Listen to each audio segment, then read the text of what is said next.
کیا آپ جانتے ہیں کہ آپ کے جسم میں ایک شاندار الارم سسٹم ہے جسے آپ کا مدافعتی نظام کہا جاتا ہے؟ اس کا کام ہے کہ آپ کو نقصان پہنچانے والی چیزوں جیسے کہ جراثیم وغیرہ سے بچانا۔ جب آپ کے مدافعتی نظام کو کسی بھی قسم کے خطرے کا احساس ہوتا ہے تو یہ الارم بجا دیتا ہے، جسے ہم سوزش یعنی انفلیمیشن کہتے ہیں۔ سوجن یا انفلیمیشن کیا ہوتی ہے؟ انفلیمیشن کو ایک فائر الارم کی طرح سمجھیں۔ یہ آپ کو نقصان دہ چیزوں سے بچانے کے لیے ایک قدرتی عمل ہے، لیکن بعض اوقات یہ الارم بغیر کسی حقیقی خطرے کے بھی بجنے لگتا ہے، جسے ہم کرونک انفلیمیشن کہتے ہیں۔ کرونک انفلیمیشن آخر کیوں نقصان دہ ہے؟ کرونک انفلیمیشن کئی سنگین صحت کے مسائل سے جڑی ہوتی ہے، جیسے کہ دل کی بیماریاں یعنی ہارٹ ڈیسیزز۔ آپ کے دل پر مسلسل سوجن سے دباؤ پڑتا ہے۔ ڈائبٹیز، جسم کے لیے بلڈ شوگر لیول کو قابو میں رکھنا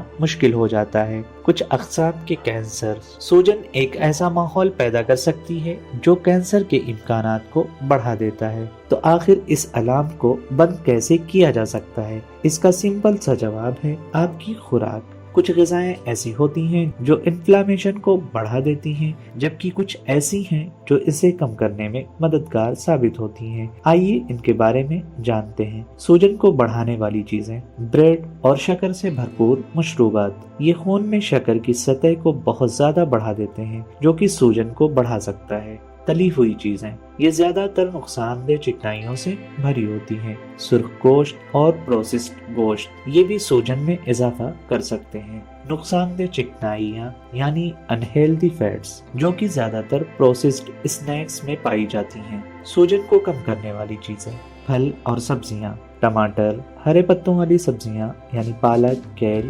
بیریز یعنی اسٹرابیری، بلو بیری، یہ سب اینٹی آکسیڈنٹ سے بھرپور ہوتی ہیں۔ زیادہ فائبر والے اناج جیسے دالیں، ڈارک چاکلیٹ جس میں کم از کم 70% یا اس سے زیادہ کوکو ہو، صحت مند چکنائیاں یعنی ہیلدی فیٹس، زیتون کا تیل، بادام، اخروٹ اور چربی والی مچھلیاں یعنی سامن، ٹیونا، سارڈین، یہ تمام اومیگا 3 فیٹی ایسڈ سے بھرپور ہوتی ہیں۔ اپنی خوراک میں سوجن کو کم کرنے والی چیزوں کو شامل کر کے آپ اس سوجن کے مسئلے کو قابو میں رکھ سکتے ہیں اور اپنے دل، بلڈ شوگر اور مجموعی صحت کو بہتر بنا سکتے ہیں۔